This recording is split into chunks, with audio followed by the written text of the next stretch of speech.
Saya semalam menerima kiriman SMS. Seorang ibu meninggal dunia. Biasa kalau kita mendengar berita ada orang meninggal dunia,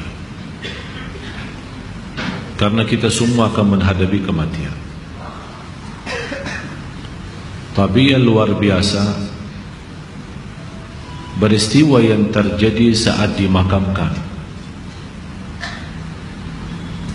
Anaknya menceritakan saat dimakamkan di antara ke kuburan, begitu mendekati kuburan tempat ibunya, malah semua jamaah yang ada di saat itu sangat terasa harumannya kuburan itu.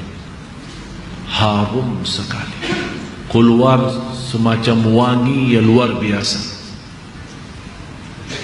sampai orang pada pandangannya kepada yang lain. Barangkali di antara jamaah yang membawa wangi-wangian yang bagus, tapi ternyata tidak, mengalir dari bawah keluar, sampai ada yang malah melihat asap-asapnya. Asap ini bukan asapnya kebakaran, tapi asapnya itu karena wangian dari masuk dari kuburannya. Sampai dikuburkan, malah kata anaknya, begitu saya sendiri yang nurun memakamkan, mengkuburkan ibu saya, sampai saya dengan tanah saya sendiri membawakan tanahnya menutupi kuburannya. Pulang ke rumah saya mandi dan mencuci tangan dengan sabun, tapi masih terasa tangan saya harumnya luar biasa, sampai tidak bisa kehilangan.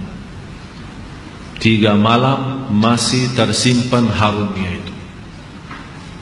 Saya bertanya lewat SMS, apa kelebihan ibu kamu? Dia bilang, ibu saya biasa, malah orang awam, bukan wanita yang apa gitu, awam-awam biasa. Tapi setahu saya, ibu tidak pernah tidur sebelum membaca surat Al-Mulk, Tabarakalladzi biyadihil mulk. Saya langsung menjawab, itulah yang Allah hantarkan kepada ibu kamu.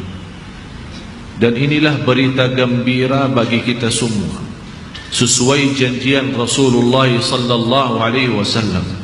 30 ayat syafa'at li sahibiha min azabil qabr. 30 ayat yang telah membawakan syafaat bagi orang diselamatkan dari siksa kubur. Dari situ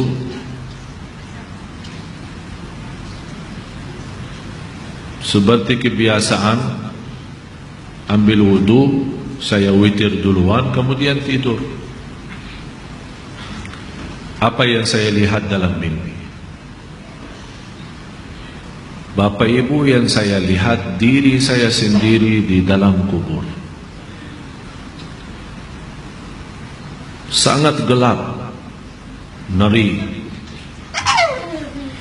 malah terasa seramnya luar biasa,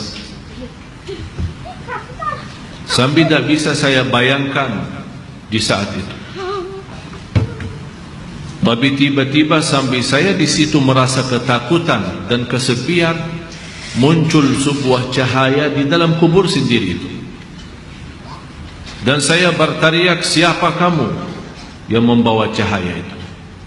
Dia langsung sendiri cahaya berkata, saya surat Al-Mulk, Tabarakalladzi biyadihi. Saya sendiri di malam itu tidak sempat membaca. Saya bangun kaget, saya ambil wuduk lagi dan membaca surat Al-Mulk, baru saya tidur lagi. Saya memberikan nasihat kepada semua jemaah yang hadir, tolong sampaikan pesan ini.